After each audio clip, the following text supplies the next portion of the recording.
सभी को जय श्री राम। आप सभी को बी अवेयर भारत में स्वागत है। भारतीयों जागते रहो जगाते रहो। पर आज धुरंधर 2 द रिवेंज ने चैत्र मास के नए नववर्ष में हमें एक बहुत बड़ा कह सकते हैं कि आग लगा दिया है। मतलब कि नए साल का तोहफा हिंदुओं को दिया है और लिबरल्स को भी बहुत अच्छा तोहफा दिया है। इस फिल्म के बारे में हम छोटी सी चर्चा करेंगे कि जो स्पाई मूवी है जो धुरंधर आई है ये बाकी फिल्मों से अलग क्यों है और इसको फिल्म कहना भी सही नहीं, क्योंकि ये वास्तव में एक रियलिटी चेक बेस्ड में फिल्म बनी हुई है।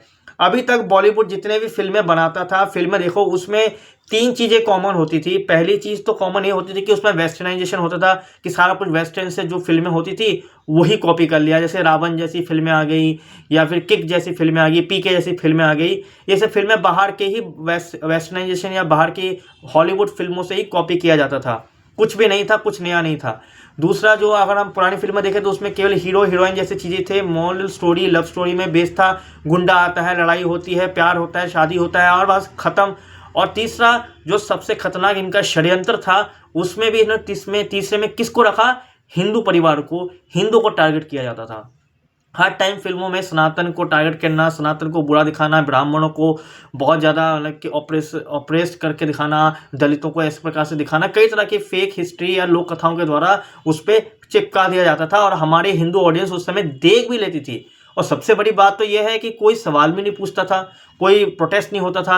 अगर आज ब्राह्मण जैसी या ब्राह्मण जैसी फिल्में आती हैं जिसमें योगी आदित्यनाथ भी केस कर देते हैं, हिंदू इस पर मोर्चा करते हैं और बहुत बड़ा प्रोटेस्ट होता है, फिल्म को नेटफ्लिक्स से बैन कर दिया जाता है, उस समय ऐसे चीज़ें नहीं होती थी, क्योंकि उस समय सोशल मीडिया का ज़माना नहीं था। यदि होती भी होंगी तो जो उस समय के हिंदू समाज, आरएसएस या फिर हिंदू लोग जो होंगे या हिंदू वही करते होंगे विशेषकर, पर इतने बड़े लेवल पर तो नहीं हो पाता होगा जितना आज सबके पास सोशल मीडिया है, सबके पास फ़ोन है, सबके पास इंटरनेट है, जैसे मेरे पास है, मैं बता पा रहा हूँ। पर उस टाइम यदि धुरंधर पर कोई फिल्म बता ना चाहेगा तो बता भी नहीं पाएगा। और उस समय की सरकार इतनी ज़्यादा पावर में थी कि उस फिल्म को तुरंत बैन भी कर देती।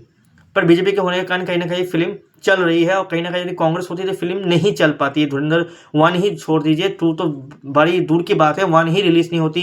The Bengal files, the Kerala stories, the Kashmir files जैसी फिल्में रिलीज़ नहीं हो पाती, नहीं बॉक्स ऑफिस में चलती। तो बात चर्चा इसमें आते हैं कि धुरंधर जो दी रिवेंज मूवी आई है, जिसमें जो रोल आगे का है कि इसमें किस प्रकार से रिवेंज लेंगे और किस प्रकार से सारा जो एक आतंकवादियों संगठन के ऊपर बताया गया है, पाकिस्तान के ऊपर बनाया गया है, जहाँ पर आतंकवादी किस प्रकार से मिलिट्रीज के साथ, आईएसआई के साथ मिलकर भारत को ख़त्म करने की और भारत के सनातन को तोड़ने की बात करते हैं। सबसे बड़ी इसमें और एक चीज़ देखने को मिली है कि जितने भी लिबरल्स थे, कम्युनिस्ट वाले थे, वो लोग तो फिल्म में कह रहे हैं कि फिल्म भाईचारा तोड़ने वाला है, भारत का जो सेकुलरिज्म है वो खतरे में पड़ जाएगा, हिंदू भाई मुसलमानों के बीच जो भाईचारा है वो खत्म हो जाएगा। भाई, भाईचारा धर्म से बढ़कर नहीं हो सकता। इसमें धर्म दिखाया गया है, सत्य दिखाया गया है, सत्य दिखाना लोगों का अधिकार है, सत्य देखना ऑडियंस का अधिकार है।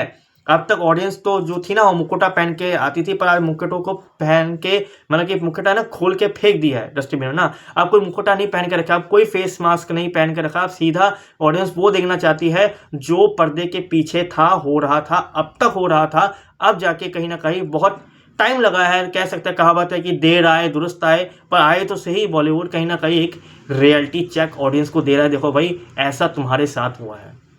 पर लिबरल्स, फेमिनिज्म वाले जितना भी जोर लगा दे, फिल्म ने तो पहले दिन में 45 करोड़ की कमाई कर ली है, कहीं ना कहीं 1000 करोड़ का भी बॉक्स ऑफिस कलेक्शन कर सकता है।